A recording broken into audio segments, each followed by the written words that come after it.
Hello students, welcome to my video number 58 and we are going to start grammar chapter number 9 auxiliary verbs.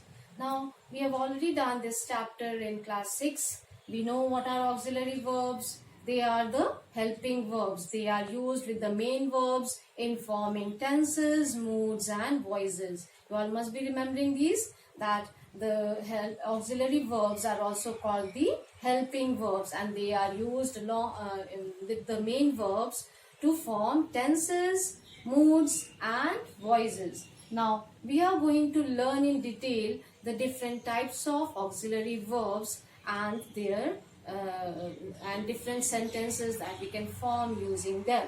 So let us see first auxiliary verbs and their types. Now these auxiliary verbs are divided into two basic types, that is primary auxiliaries and we have modal auxiliaries.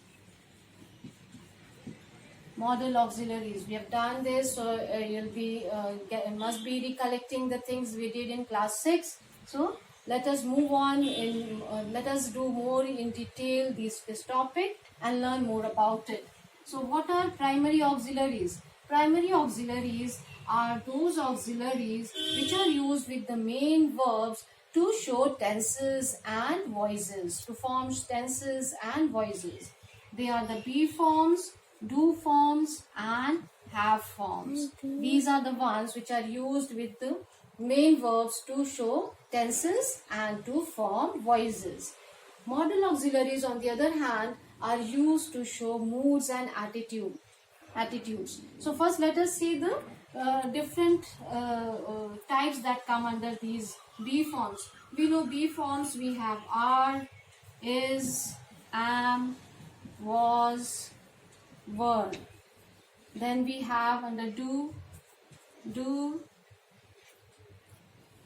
did, does.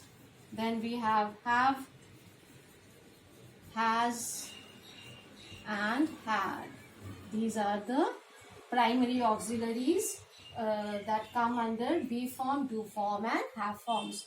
Next we have modal auxiliaries which are can, could, may, might, must, will, would, shall, should. So these are the main modal auxiliaries. These are the main modal auxiliaries. Here this side we have modal auxiliaries, this side we have primary auxiliaries. So we will be seeing why there is difference between these two. Like what is the use of these primary auxiliaries and what is the use of modal auxiliaries. Now basically we see that these primary auxiliaries are used with the main auxiliaries, main verbs to form tenses and to show voices. Let us see some examples of these first. It will become more clearer what is the difference in modal auxiliaries and primary auxiliaries. So here, for example, if I say, I will visit you, sorry, this is the example of modal auxiliary. Here primary auxiliaries, for example,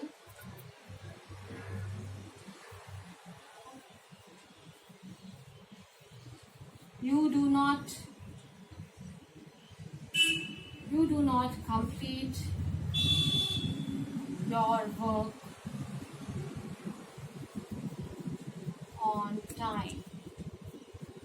See here, do not, this is the negative form of this helping verb do and the main verb is complete here. So this do is functioning as primary auxiliary in negative form and the main verb here is complete.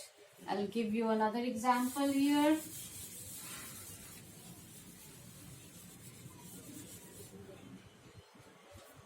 He has taken my pen. What do we see here? Has is the primary auxiliary taken is the main verb. So this is primary auxiliary, this is main verb. Primary auxiliary means a helping verb that helps the main verb in the sentence to form tenses or to form voices. So here it is forming tenses. Has taken my pen. This is present perfect tense. Now this is actually the primary auxiliaries. Chase that. So let us see now the use of modal auxiliaries in sentences. This primary auxiliary must have been clear to you. The way we use the helping verbs to form tenses and voices in sentences. Now let us see modal auxiliary. How do they help in showing moods and attitudes? Now let us see. For example, I can dance better than him. Now what do we see here? Can is modal auxiliary. Why? Here because it is used as helping verb, a helping verb with the main verb dance, and also what we see when we are using modal auxiliaries with the main verb, the tense of the main verb never changes. It will remain in the present form, in the V1 form. It will never change in any modal auxiliary that we use in sentence. The tense of the main verb will remain V1. It will never change. So that is where we come to know that this particular helping verb is a modal verb, modal auxiliary. Let us see another example. For example, he will bring my book tomorrow. So what do we see here? This will is used here as modal auxiliary. Why do we call it? It's showing tense, but why is it a modal auxiliary here? Because the tense of the verb is never changed when we are using modal auxiliary. The main verb remains in the V1 form. So these examples are the examples of modal auxiliaries where the tense do not change and it shows different attitudes and moods. Can give you some other examples also. Let us see with modal auxiliary may, might. Let us see. I may come tomorrow. So what do we see here? May is modal auxiliary, come is in the V1 form, and this may is helping the main verb to show the mood. That is, the mood is that the possibility is there for me to come. Okay, so this is where we use modal auxiliaries. Now next we are going to see the different types of modal auxiliaries which are used in different ways. One particular type of modal auxiliary, modal verb can be used in different ways and showing different moods. Let us see what are those. First we will see, for example, the use of can. Can is used to show ability of a person. For example, if I say I can write very well, I can drive the car quite well. So when I use can with I or with anybody, with any subject, it shows the ability in such sentences. He can drive the car. So can is showing here the ability. Now same can also be used for asking permission. For example, can I, the simplest sentence, can I come in? So here we see that it is used for permission. Then can is used for ability, permission. Then let us see next one now.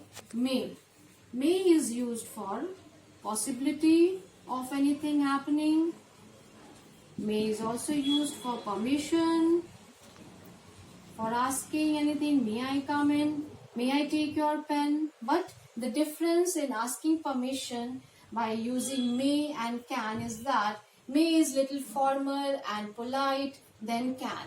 Can is less polite than may. This we have to remember. When I say, may I take your pen? It is more polite than can. Can is informal, like the ones with whom we are very close and we are informally attached. We use can with such relations. Can I come in? Can I take your book?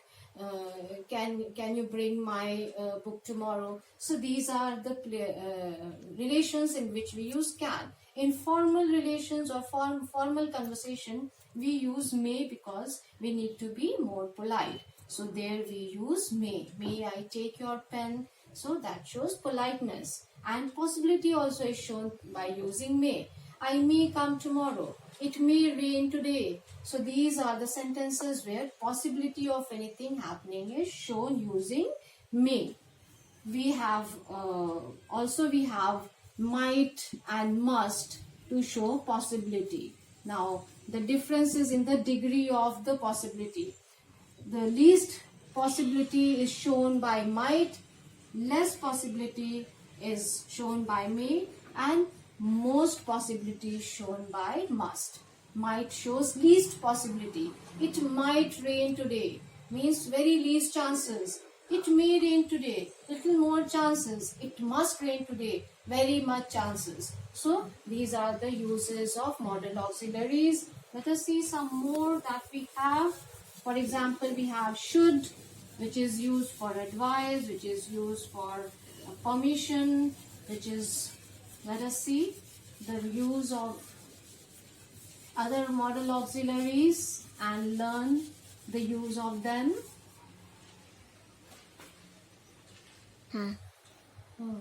So we are going to see now the use of should in sentences. As we know, it is used for advices and suggestions. You should behave nicely with everybody. So what do we see here? Should is used to give any advice. You should do this, you should not do that. So this also comes under modal auxiliary. Why? Because we see here this is the V1 form of the main verb. It's not changing the tense and it will not change the tense. So that is what we can differentiate between primary auxiliary and main auxiliary. Primary auxiliary and the modal auxiliary.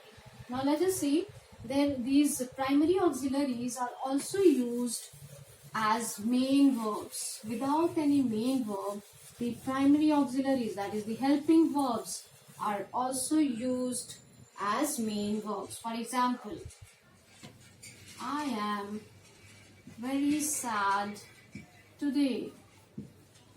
For example, this is just a sentence. I am very sad today.